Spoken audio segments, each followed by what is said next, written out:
Nalendra kalau nggak salah, Nalendra, Mas Nalendra ya. Untuk record.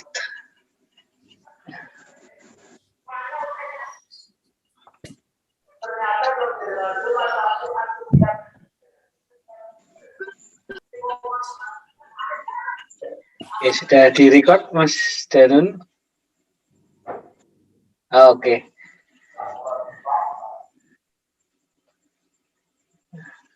Oke, kita mulai.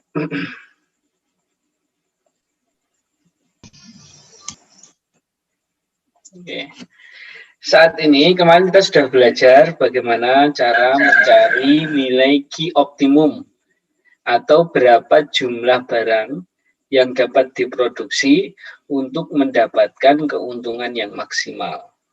Nah, saat ini kita akan berbicara mengenai kapan harusnya bagi seorang pengusaha di pasar persaingan sempurna itu untuk menutup usahanya. Ini kita akan belajar di sini. Oke, langsung kita gambarkan kurva di sini. Bentar. Nah, ini kurvanya. Oke. Kita anggap pertama ada di sini, supply.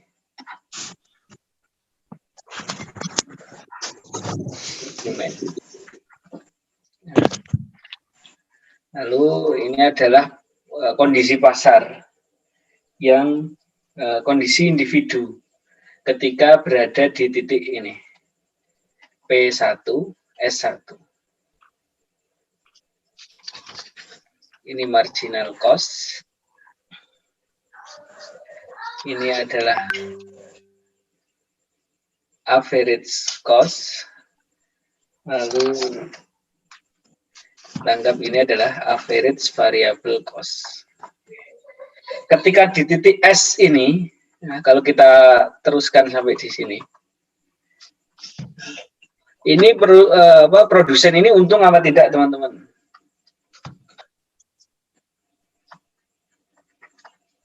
Gimana, teman-teman? Untung, Pak. Karena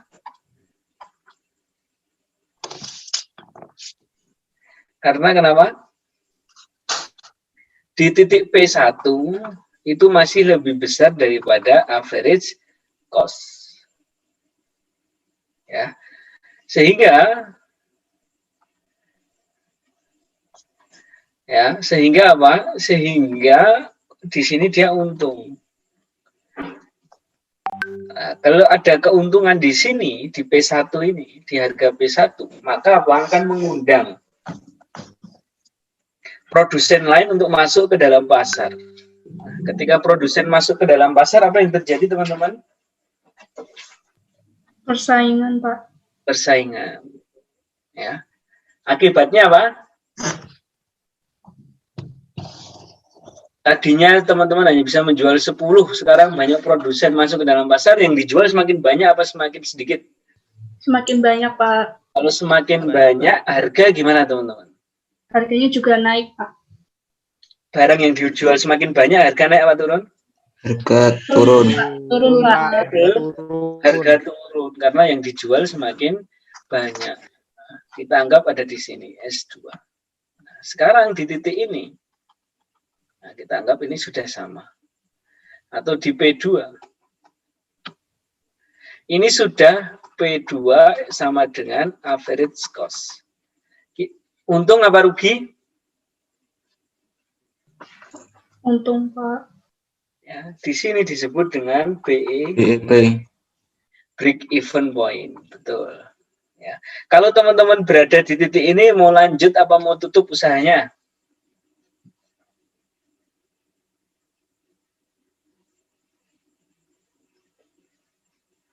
Di titik BEP, impas.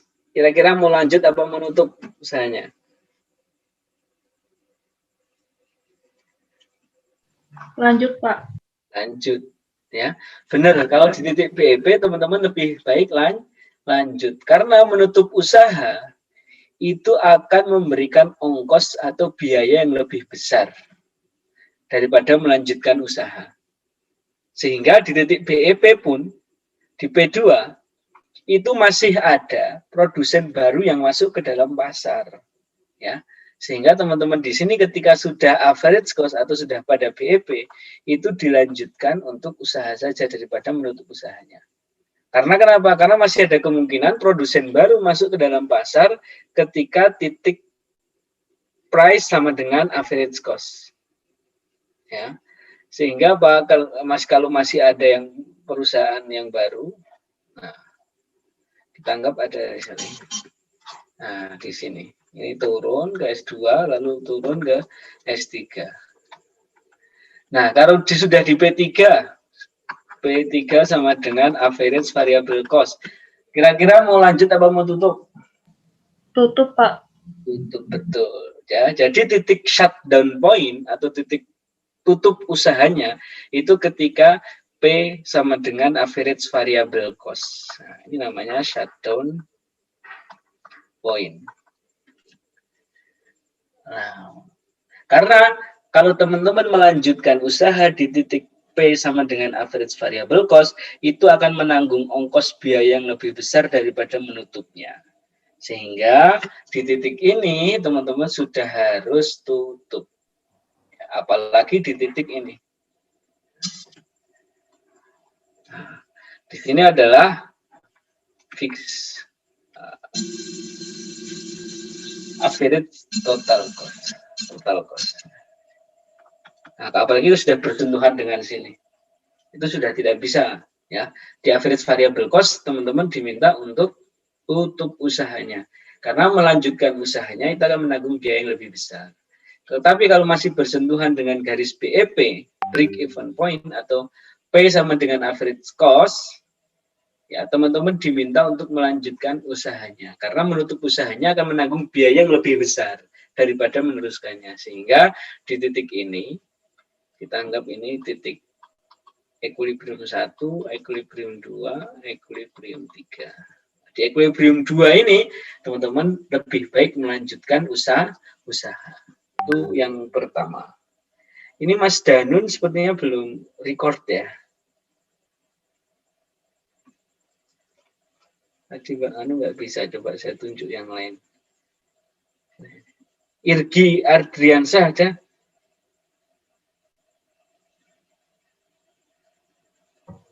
Ada, Pak. Nah, oke, monggo jangan bisa record, Mas. Iya, Pak. Oh, Mas Danun sudah ternyata. Oke, nggak apa-apa Mas Danun. Dilanjutkan. Jadi saya, Pak, lanjutkan atau stop, Pak? Lanjutkan nggak apa-apa. Bisa di-record. Baik, Pak. Jadi nanti bisa langsung di-share. Oke, kita lanjutkan. Ini adalah terkait dengan titik gulung usaha. Nah, sekarang di pasar persaingan sempurna itu ada yang namanya suatu keadaan di mana industri tersebut menyusut. Contohnya seperti ini, kita gambarkan. Suatu industri mengalami penyusutan. Dan ini biasanya terjadi di jangka panjang. Ya, kita anggap di sini price quantity. Ini adalah kondisi pasarnya, price dan quantity. Oke, contoh ada di sini. Supply, demand. Marginal cost long run. Sini average cost long run. Sekarang di titik ini. S1 dan D1. Ini kok pengusaha dapat untung apa enggak di sini? E1. Dapat untung, Pak. Dapat untung ya, karena price masih lebih besar daripada average variable cost. Ya. Selanjutnya, industri ini menyusut. Contohnya, ini adalah industri pada buah-buahan. Buah-buahan itu memiliki memiliki kadaluarsa atau tidak, teman-teman? Ada, Pak, kadaluarsa. Nah, ya, kalau teman-teman jualan semangka 10, bisa jadi nanti kadaluarsa. Sehingga apa? Supply-nya tuh. Nah, kalau barang kadaluarsa ada yang minta apa enggak, teman-teman? Ada yang iya, ada yang enggak, Pak. Nah, tapi akan terjadi penurunan demand. Nah, demand-nya turun.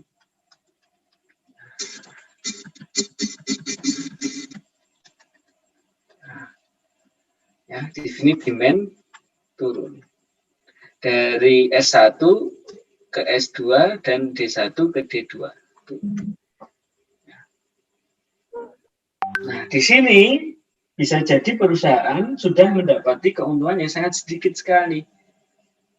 Bahkan dia sudah berada di average cost, ya, sudah ada di biaya rata-rata.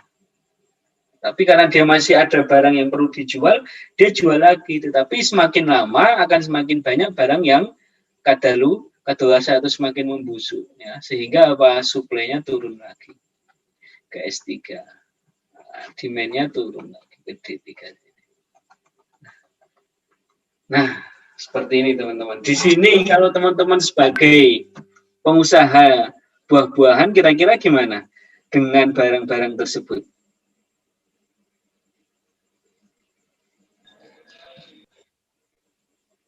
Gimana teman-teman? Ini sudah terlihat ini. Ya. Kalau barangnya semakin lama semakin kurang bagus, maka strateginya apa? Dengan menurunkan harga. Dari P1 ini kan juga turun nih, P2, lalu P3. Nah, bahkan mungkin nanti sampai di sini nih, S4. Nah, artinya apa di sini? Tidak ada harganya lagi, sudah dikasih orang saja. Nah, ini adalah contoh pada industri yang menyusut. Seperti ini teman-teman. Ini tidak hanya di buah-buahan, tapi paling sering kita dapat ini di buah-buahan. Dan mungkin teman-teman yang mungkin tinggalnya di Gamping, kalau ada buah yang mulai busuk ya dikasih itu. Ya. Seperti itu, bisa buat kasih makan ternak ya. Seperti itu. Nah, ini juga demand-nya semakin lama semakin turun. Supply-nya turun, demand-nya turun. Ini adalah contoh kasus dari industri yang menyusut di pasar persaingan sempurna. Oke, itu terkait industri yang menyusut. Sekarang mengenai pajak.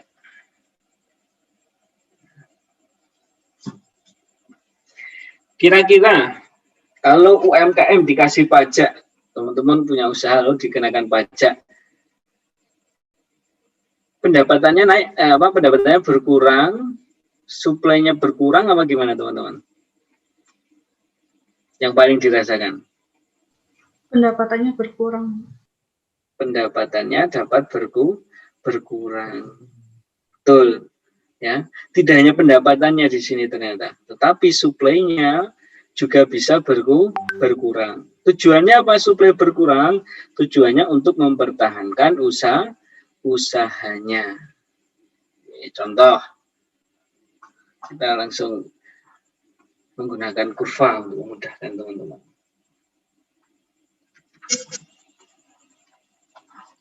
Ini P, Q, P, Q. Ini adalah marginal cost. Lalu ini adalah average cost. Lalu ini adalah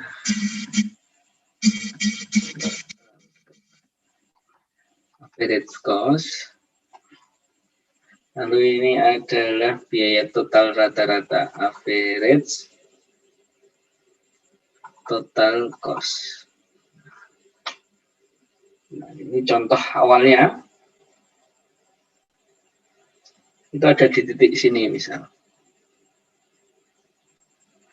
Average cost. Supply, demand. Oke, kita lihat di sini. Karena dikenakan pajak, misal kalau nggak harus pajak deh, misal bukan izin, sewa tempatnya tahun selanjutnya dinaikkan dari 18 ke 22 juta. Ya, apa yang akan berubah? Yang akan berubah adalah average cost-nya ini teman-teman. Ya, yang tadinya dari AC ke AC 1. ATC jadi ke ATC 1. Ini naik. Ini juga naik. Nah, sehingga apa? Kita lihat di sini. Ya, yang tadinya di average cost belum dikenakan pajak misal, itu sudah ada di equilibrium 1. Karena ada pajak yang harus ditanggung oleh pengusaha di industri kecil, maka apa? Kalau dia tidak mengurangi jumlah produksinya, dia akan rugi banget di sini. Ya, karena price lebih kecil daripada average cost, dia sudah rugi. Nah, untuk menyiasatinya dia bisa mengurangi jumlah suplainya dari S1 ke S2. Nah, ini berarti kan otomatis kuantitas yang dibuat juga akan berkurang, ya, dari Q1 ke Q2. Ini cara mempertahankan usahanya. Agar dia dapat bertahan, maka dia tidak keluar dari pasar tetapi mengurangi produksinya sehingga supply akan turun. Nah, di sini keuntungannya turun, supply-nya turun, kuantitinya turun. Ya. Ini jika dikenakan pajak terhadap industri kecil. Nah, ini karena berbeda pulanya antara industri kecil dan industri besar berbeda. Tapi kalau di industri kecil ini sangat terasa. Ya, seperti itu. Itu terkait dari pajak. Lalu apa perbedaannya dengan pajak pada perusahaan besar? Nah, di sini teman-teman. Bisa kita lihat di sini.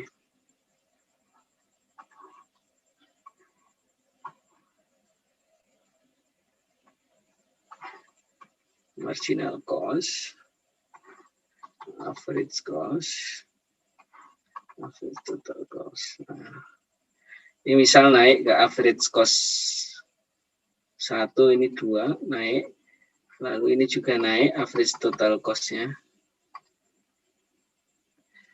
Dari 1 ke 2 ini naik ya. Tetapi ini kita anggap ada di sini.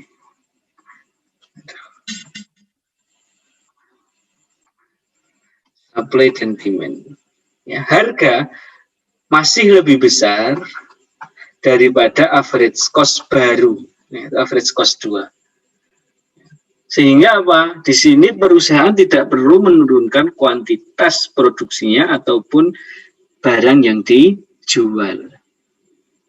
Nah, inilah perbedaan antara pajak pada perusahaan kecil dan besar. Ya, jadi seperti itu. Jadi teman-teman harus bisa membedakan antara pengenaan pajak pada industri kecil dan pajak pada perusahaan besar. Nah, dulu tahun 10 tahun atau sekitar 12 tahun yang lalu, industri atau UMKM di Jakarta itu mau dikenakan pajak oleh gubernurnya. Ya, 15 tahun yang lalu itu. Masih Sutioso kalau nggak salah. Itu ditentang oleh banyak ekonom, oleh banyak lainnya. Karena kenapa? Itu akan mengurangi pendapatan yang didapat oleh pengusaha kecil. Bahkan warung makan itu dulu mau dikenakan pajak. Ya, bayangkan kalau itu dikenakan pajak. Pasti keuntungan yang didapat oleh industri itu akan berkurang, lalu supply berkurang, produksi juga berkurang. Ya, sehingga banyak ditentang, akhirnya tidak jadi. Dan sampai saat ini tidak dikenakan pajak untuk perusahaan kecil. Tetapi tidak hanya pajak yang mempengaruhinya, bisa jadi tempat sewa. Ya, tempat sewa setiap tahun pasti naik. Sekarang kalau teman-teman mau menyewa misal di Gejayan, itu sudah 40 juta per tahunnya. Dan saat ini selama pandemi ini, bisa teman-teman yang ada di Jogja, kalau mau lewat Gejayan sudah banyak yang tutup teman-teman usaha itu.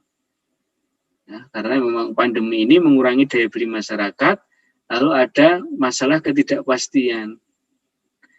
Walaupun sudah disuntik dengan berbagai kebijakan fiskal, nah itu tetap belum mampu merangsang masyarakat untuk melakukan konsumsi.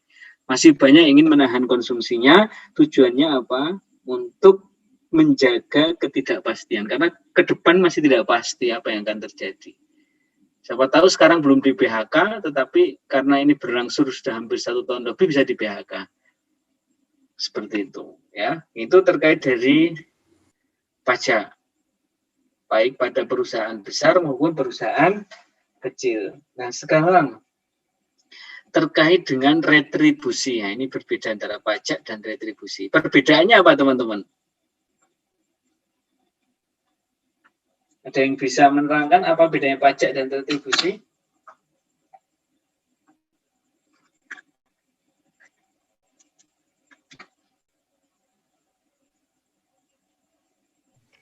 Ya, Pak.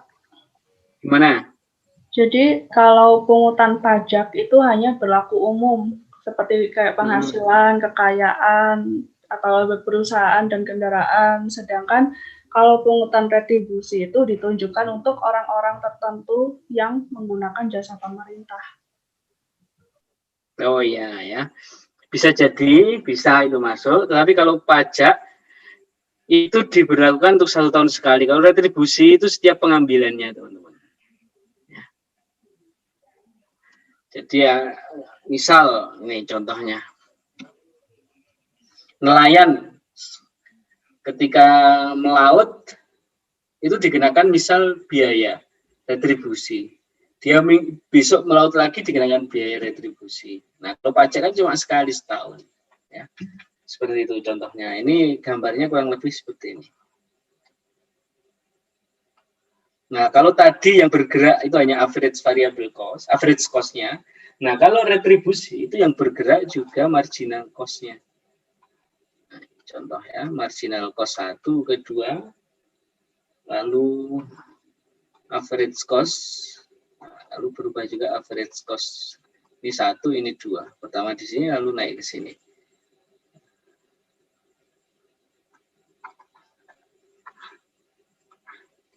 Supply, demand. Nah, S1 lalu turun ke S2. Kuantitinya juga turun. Dan harga kalau dikenakan retribusi pasti akan meningkat. Seperti itu. Ya, jadi ini adalah perbedaan antara pajak dan retribusi. Kalau pajak yang bergerak itu hanya average cost-nya dan average total cost. Sedangkan retribusi itu marginal cost-nya juga bergerak dari equilibrium 1 ke equilibrium 2. Pergerakan ini kenapa? Karena retribusi tadi itu untuk setiap kali berangkat. Nah, ini misal nelayan yang harus membayar retribusi jika ingin menjual ikannya di tempat pelelangan ikan, misal. Atau dia ingin melaut dikenakan retribusi. Atau teman-teman melakukan jalan-jalan lalu dikenakan biaya parkir. Ya. Padahal nggak ngapa-ngapain tapi dikenakan parkir, kan bisa seperti itu. Nah, inilah yang menyebabkan suplainya berkurang. Oke, materi kita terkait pasar persaingan sempurna seperti itu. Ini saya jam 7 ini ada rapat dengan fakultas, sehingga untuk mata kuliah pada malam hari ini bisa kita akhiri, nggak apa-apa ya teman-teman ya? Bapak. Iya, Pak. Baik, Pak. Di record. Enggak apa-apa, Pak. Pasar persaingan sempurna sudah kita ajari dari minggu yang lalu dan sekarang, hitung-hitungannya dan teorinya serta kurvanya. Nanti akan saya kasih soal mungkin untuk pemahaman lebih lanjut di e-learning. Seperti itu. Kita tutup materi kita pada malam hari ini dengan bersama-sama baca hamdalah.